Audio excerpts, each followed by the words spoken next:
Bom dia, vamos dar continuidade à nossa aula falando hoje sobre desenvolvimento motor. Dentro do desenvolvimento motor, a parte mais importante que a gente tem que falar são as fases do desenvolvimento motor, porque quem trabalha com educação física escolar consegue perceber isso muito nitidamente.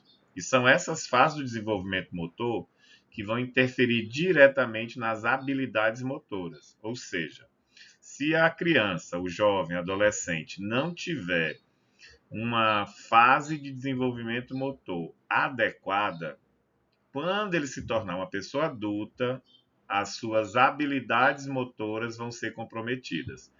Habilidades motoras como coordenação, como velocidade, ritmo. Então essas habilidades, elas vão ser comprometidas por conta dessa falha no desenvolvimento motor que o indivíduo teve na fase de criança.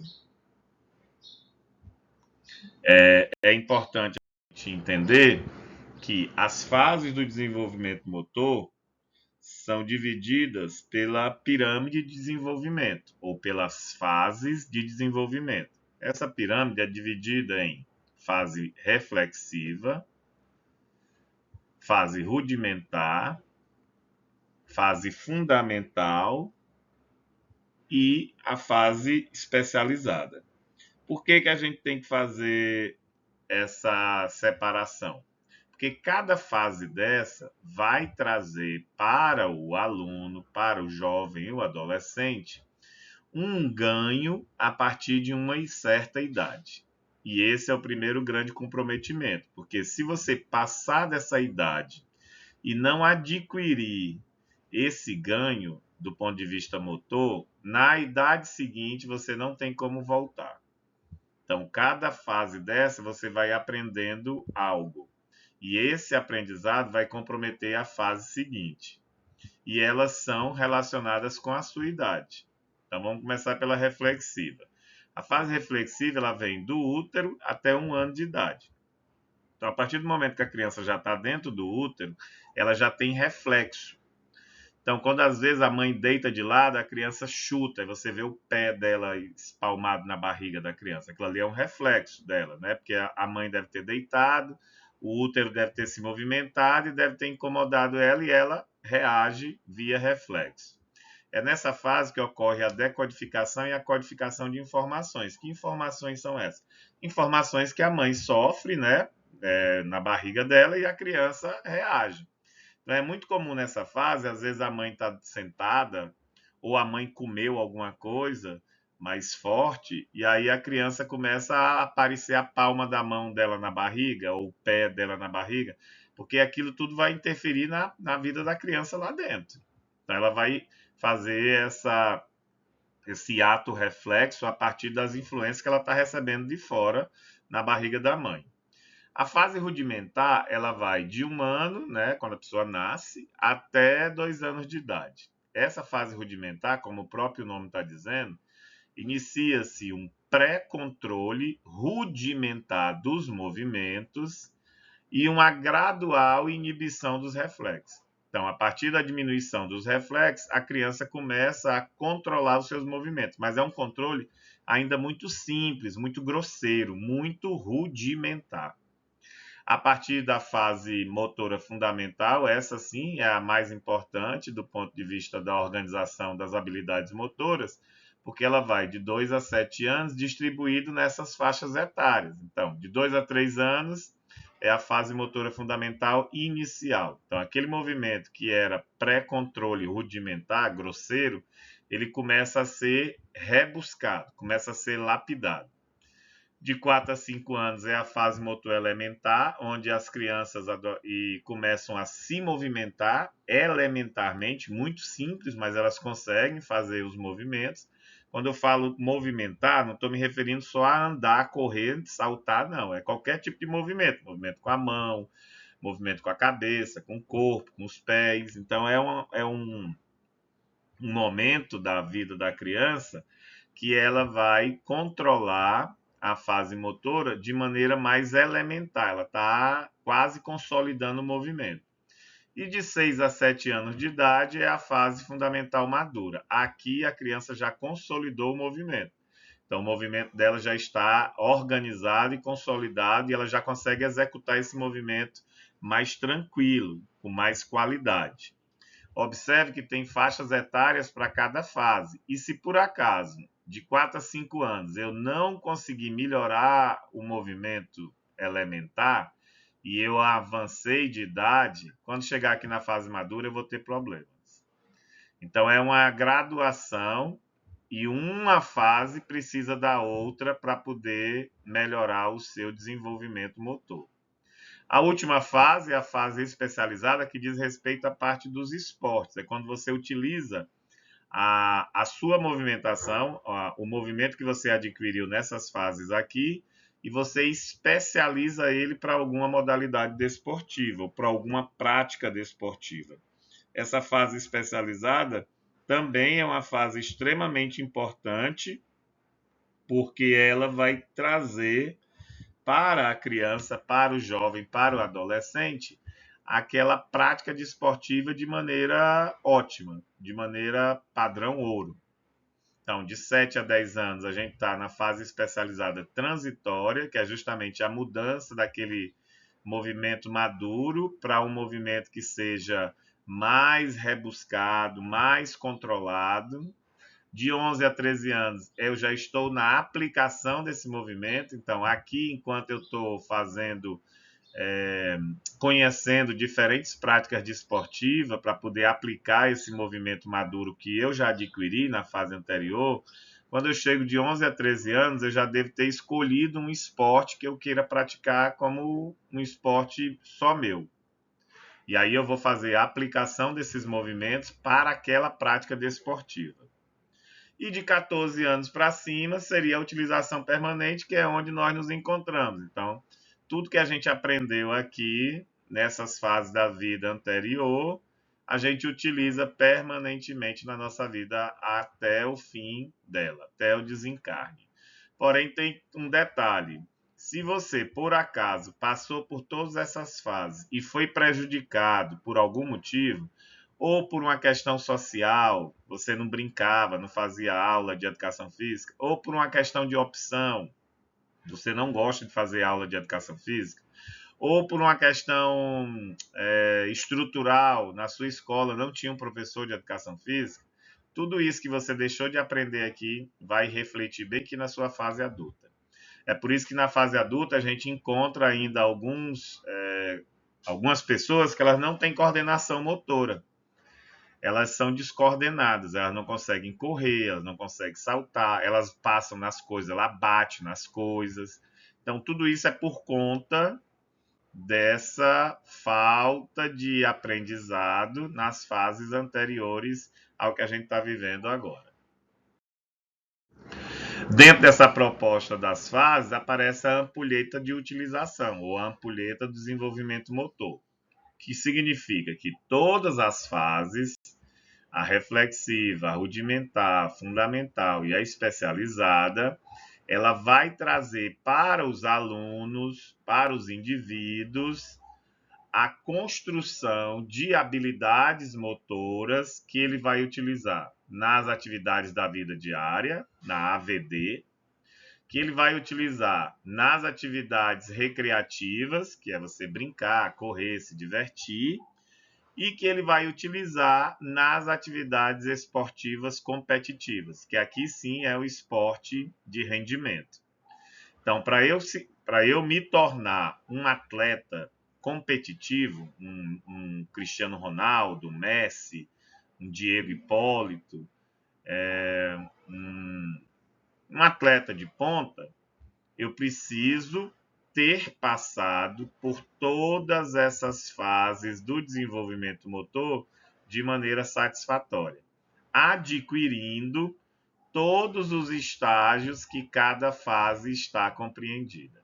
Se por acaso eu perdi alguma dessas fases, eu não consegui aprender, por exemplo, os movimentos elementares, meu movimento continua muito grosseiro, ele não conseguiu ficar maduro, quando chegar bem aqui na fase especializada, quando eu tiver 13 anos, eu não consigo jogar bola.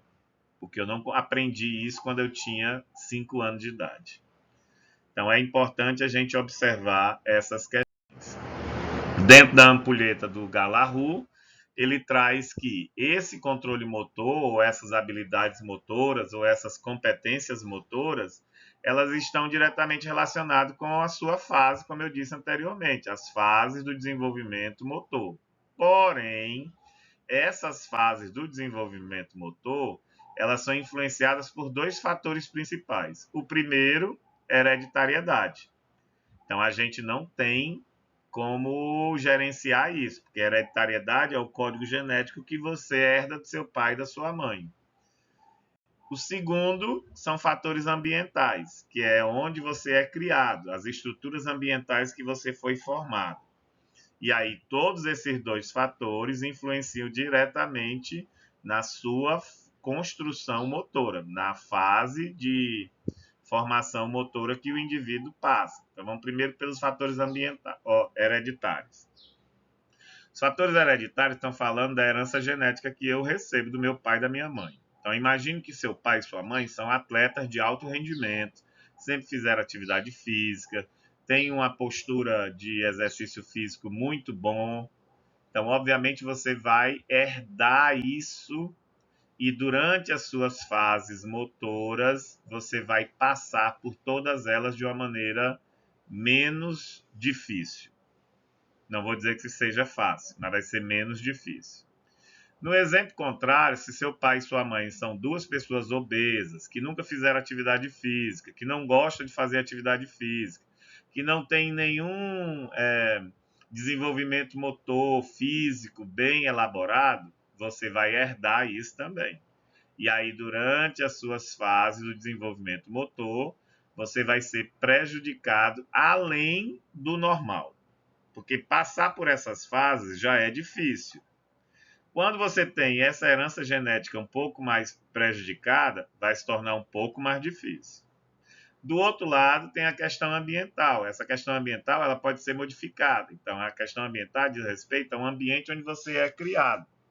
Então, imagine que você é uma criança que foi criada dentro de casa, num apartamento, que não anda na rua, não brinca, não corre, não sobe em árvore, não faz absolutamente nada a não ser passar o dia inteiro mexendo no celular. Esse ambiente que você está sendo criado vai interferir negativamente no aprendizado motor de cada fase dessa. Porque esses movimentos, andar, correr, saltar, rastejar, trepar, brincar, tudo isso interfere positivamente na aprendizado das fases motoras. Se você não faz nada disso, isso interfere negativamente. É aquela comparação que a gente sempre faz. Compare uma criança que é criada numa cidade grande, morando em apartamento, com uma criança que é criada no interior, morando numa fazenda.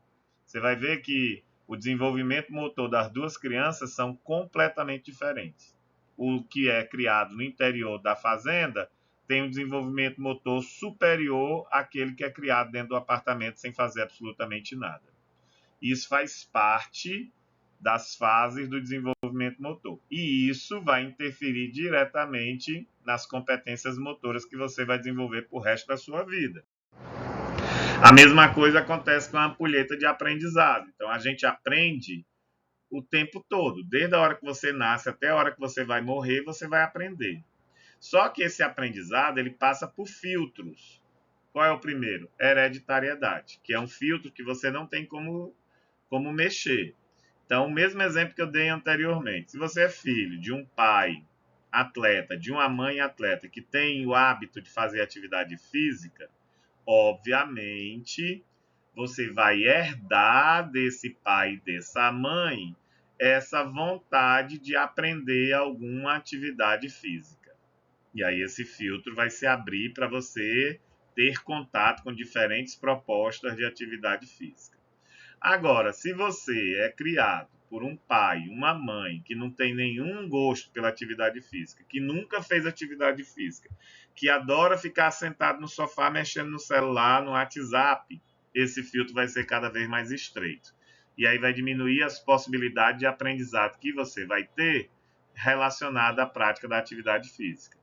A mesma coisa está diretamente ligado com o estilo de vida. Se o estilo de vida seu é um estilo de uma pessoa sedentária, que só gosta de viver na internet, que não faz prática de atividade física, que não conhece práticas de atividade física, isso vai ser impactado negativamente no seu aprendizado dessas atividades. E, obviamente, isso vai interferir na sua vida.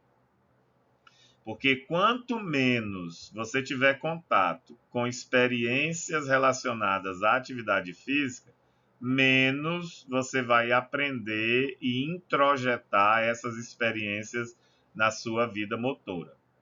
Então, esse é o ponto mais difícil da gente lidar, porque na vida que a gente está tendo agora, onde a gente está num momento muito tecnológico, as pessoas não querem ter um estilo de vida ativo.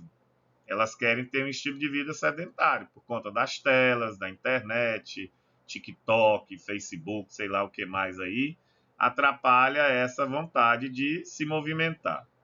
E isso vai interferir diretamente na vida dos indivíduos.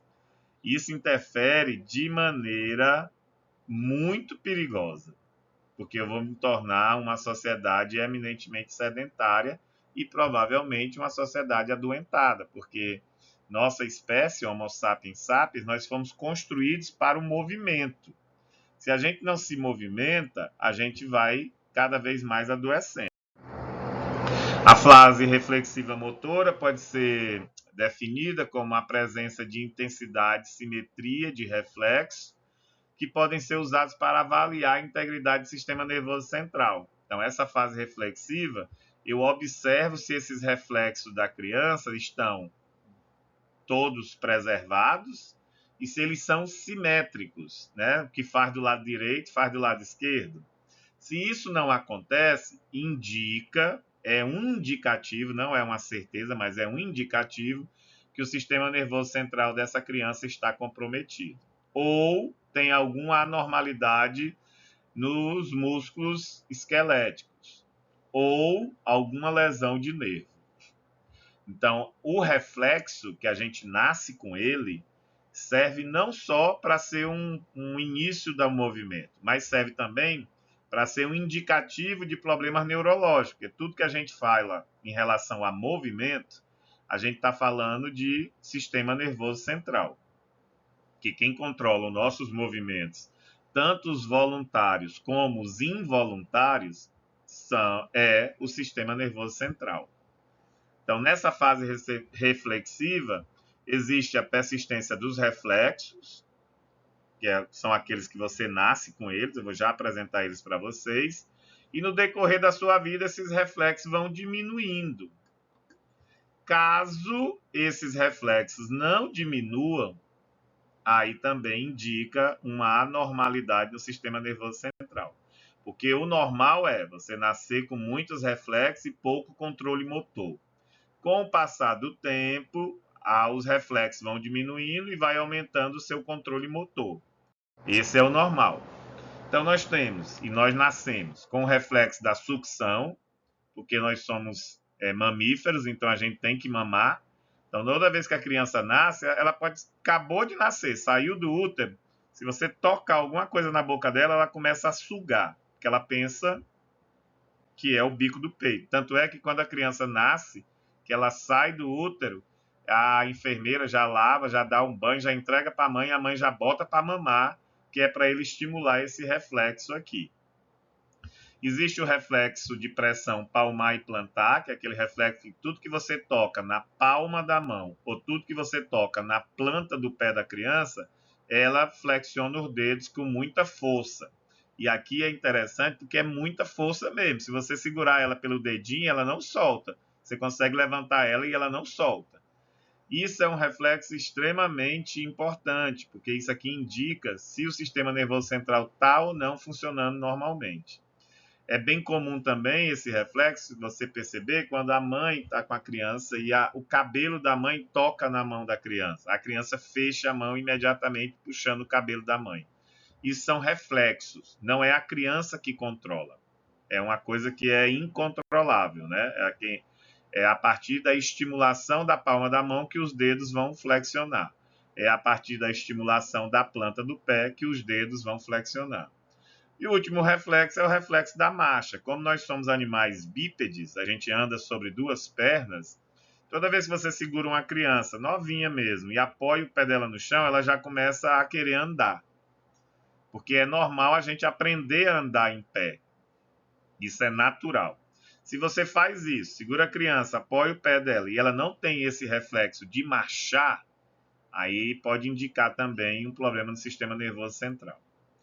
Então, todos esses reflexos aqui, no decorrer da maturação da criança, quando ela vai ficando mais velha, eles vão ser substituídos por atividades voluntárias. Então, em vez dela fazer sem querer o movimento, ela faz o movimento porque quer. Então, os movimentos reflexos são movimentos involuntários de forma à base das fases seguintes, que são os movimentos voluntários. É uma resposta automática involuntária criada por algum estímulo específico. Esse estímulo pode ser o toque, pode ser algo frio, pode ser algo quente, qualquer coisa que toque, ela vai responder com reflexo. Existem outros também, né? Não existe aquele. Então, o reflexo de tonicidade de pescoço. Com o tempo, a criança vai começando a querer levantar o pescoço, para ficar o pescoço duro. Esse aqui também é um reflexo muito importante. Porque se passar muito tempo e a criança mantiver aquela situação de pescoço mole, sem tonicidade do músculo, isso também pode indicar lesão no sistema nervoso central. O reflexo de pressão palmar, já falei para vocês, né? Se tocar na palma da mão, a criancinha fecha o dedo e é com força. E isso aqui é muito engraçado. Se você tiver uma criança em casa, você pode testar, porque é muita força que ele bota, né? E ele não cansa, ele não larga. Não é igual a gente que cansa e larga. Ele fica direto. O reflexo da marcha, que eu já falei também. O reflexo de engatear, porque antes de marchar a gente engatia, então você vai arrastando a barriga no chão e aí ele puxa com a mão e arrasta com os pés. Isso tudo é para até você se levantar e andar, porque isso é natural a gente aprender. E aí, na questão do reflexo da marcha, tem que fazer uma ressalva que nesses tempos modernos tem algumas pessoas que botam a criança para aprender a marchar usando o andajá, aquele aparelhozinho que a pessoa senta, né? E isso é um erro gravíssimo, porque vai comprometer o desenvolvimento motor dessa criança. Porque ele não vai fazer do jeito que tinha que fazer. Ele vai fazer utilizando a máquina. E a máquina compromete o desenvolvimento motor da criança.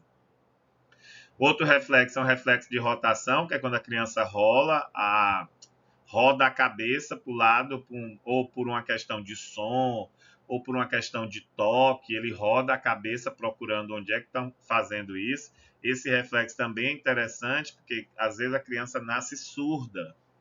E aí você faz movimentos do lado e ela não consegue girar a cabeça. Não é que ela não consiga girar a cabeça, né? Ela não ouve e, obviamente, ela não vai reagir a esse reflexo. O reflexo de sucção, já falei anteriormente, que é o que faz a pessoa engolir, né, se alimentar. O reflexo de deglutição, esse aqui também é importantíssimo, mas também é muito perigoso, porque quando a criança nasce, ela não consegue separar a fase de engolir e a fase de respirar, ela faz tudo junto. Então ela engole e respira ao mesmo tempo. É por isso que toda vez que você dá de mamar para a criança, tem que botar ela para arrotar. Porque senão aquele ar que ela ingeriu, que ela engoliu, ele pode criar uma embolia. E essa embolia pode entupir uma artéria do pulmão, chegar até o coração e ter um sopro, e a criança ir a óbito. Ou ele pode sufocar no próprio vômito. Ele vomita e aspira o vômito. Então, toda vez que a nenê mama, tem que botar para arrotar. Isso ninguém precisa ensinar, todo mundo já sabe disso, né? A gente sabe, toda vez que a criança mama, você bota no ombro, fica dando palmadinha nas costas dela até que ela arrota. Às vezes, quando a criança come muito, ela arrota e gofa. Ela bota para fora o excesso do leite que ela ingeriu. Porque existe uma quantidade grande de ar dentro dela. Então, aquilo ali é para liberar espaço dentro da criança. O reflexo de preensão, e esse aqui eu já mostrei para vocês, que é a preensão palmar e a dos dedos do pé. E o reflexo de Babinski. Esse também é um reflexo extremamente importante, porque ele identifica lesão neurológica na criança. Então, o reflexo de Babinski é quando você passa um objeto na planta do pé.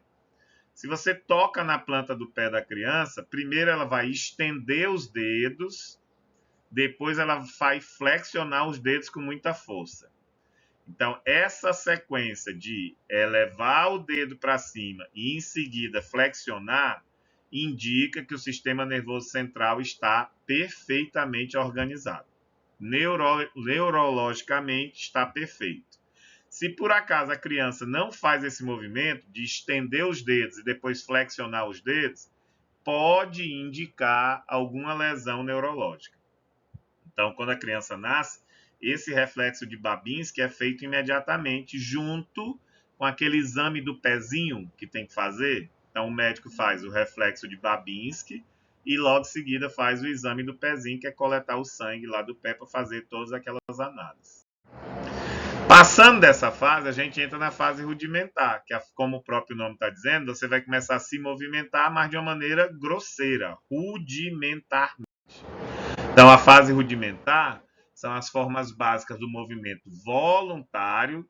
Observe que antes você fazia o movimento involuntário, agora você está controlando o movimento, que são solicitados no decorrer do processo de crescimento e desenvolvimento. E a gente controla isso a partir daquelas aulas de psicomotricidade, ensinando a criança a correr, saltar, rastejar dentro do túnel. Então, todas aquelas atividades que a gente faz na educação física para desenvolver a psicomotricidade vão ser necessárias para melhorar as formas básicas do movimento motor. Essas formas básicas, elas representam e elas são necessárias para que você controle o movimento ser voluntário e necessário para manter a sua sobrevivência. Então, a partir desse controle de movimento, é que você vai conseguir manter a sua sobrevivência. Esse movimento voluntário, ele é aperfeiçoado com o decorrer da vida. Então, a criança nasce naquele movimento involuntário, reflexivo, passa por a fase, entra na fase fundamental do movimento voluntário, ainda grosseiro, e aí ele vai evoluindo cada vez mais. Como é que ele evolui? Evolui a partir dessas categorias de movimento. Durante essa fase fundamental, ele vai ter que aprender movimentos estabilizadores, movimentos locomotores e movimentos manipulativos. Então, durante essa fase fundamental do movimento, é obrigatório que a criança aprenda esses 3 tipos ou 3 categorias de movimento. O que são os estabilizadores? É aquele movimento que mantém o equilíbrio em relação à força da gravidade. Então, nós vivemos num planeta que existe uma força da gravidade que são 10 newtons empurrando a gente para baixo. Então, toda hora você quer cair no chão, porque a força da gravidade quer lhe derrubar no chão. Para manter aquela postura sentada, para manter a coluna reta, para manter uma postura em pé sem cair, eu tenho que ter esse movimento estabilizador. Isso eu adquiro no decorrer do tempo, porque a gente nasce nesse planeta, a gente é acostumado a lidar com a gravidade. Então, esse movimento estabilizador inclui movimento de girar, virar, empurrar, puxar. Todos são movimentos estabilizadores. Os movimentos locomotores, como o próprio nome está dizendo, são as habilidades básicas de você se movimentar, de fazer a locomoção. Esses movimentos locomotores não dizem respeito somente a andar, correr ou saltar. É qualquer tipo de locomoção. Então, se eu estiver mexendo o braço e andando, é um movimento locomotor. Então, esses movimentos desenvolvem habilidades básicas. Observe que são coisas bem simples para você se deslocar pelo ambiente. E, por última categoria, tem os manipulativos, que são aqueles que vão fazer o indivíduo aprender a manipular objetos com uma certa precisão. É aquele movimento que vai lhe dar a coordenação motora. A gente observa isso bem nas aulas, quem tem criança em casa, é aquela brincadeirinha de colar feijão no caderno, fazer casinha de palito de dente. Aquilo ali é para desenvolver esses movimentos manipulativos, essas habilidades manipulativas. Por quê? Essas habilidades manipulativas vão melhorar com o decorrer do tempo a sua coordenação motora, que pode ser fina, que é aquela bem delicada, com pequenos músculos, como, por exemplo, escrever, ou grossa, que é aquela maior, com grandes músculos, como, por exemplo, correr. Então, esses movimentos, essas habilidades manipulativas, elas estão relacionadas com a sua movimentação também. E para que eu me movimente, para que eu faça qualquer tipo de atividade, eu preciso da união desses três categorias de movimento: os locomotores, os não locomotores ou estabilizadores e os manipulativos. Então, andar, correr, saltar, saltitar, galopar, deslizar são movimentos locomotores que eu executo. Estar de pé, balancear, inclinar, levantar são movimentos estabilizadores que eu executo. Agarrar, lançar, driblar, pontapear e dar um chute. São movimentos manipulativos que eu executo. Para eu fazer qualquer combinação motora, eu preciso desses três movimentos trabalhando juntos. Então vamos dar um exemplo básico. Vamos imaginar que eu vou correr conduzindo uma bola de futebol no pé. Então, primeiro, para correr, eu tenho que ter o movimento locomotor estabelecido. Para eu ficar em pé, para eu não cair, né, durante a corrida, porque a gravidade vai querer me derrubar, eu tenho que ter os movimentos, a categoria estabilizadora de movimento. E para eu driblar, para eu levar a bola no meu pé, eu tenho que ter o movimento manipulativo, que é eu conseguir controlar a bola no meu pé. Então, para você observar que uma simples corrida, eu faço a combinação dessas três categorias de movimento. Eu falei a corrida, mas você pode pensar em qualquer movimento. Estou sentado e eu estou pintando no caderno de desenho. Para eu ficar sentado sem cair, eu preciso do movimento da categoria de movimentos estabilizadores. Para eu pintar no caderno de desenho, eu tenho que locomover minha mão, meu punho, meu braço de um lado para o outro. Preciso dos movimentos locomotores. E para eu segurar o pincel, a caneta, o lápis, eu preciso dos movimentos manipulativos. Então, qualquer combinação motora, eu faço a junção dessas três categorias de movimentos.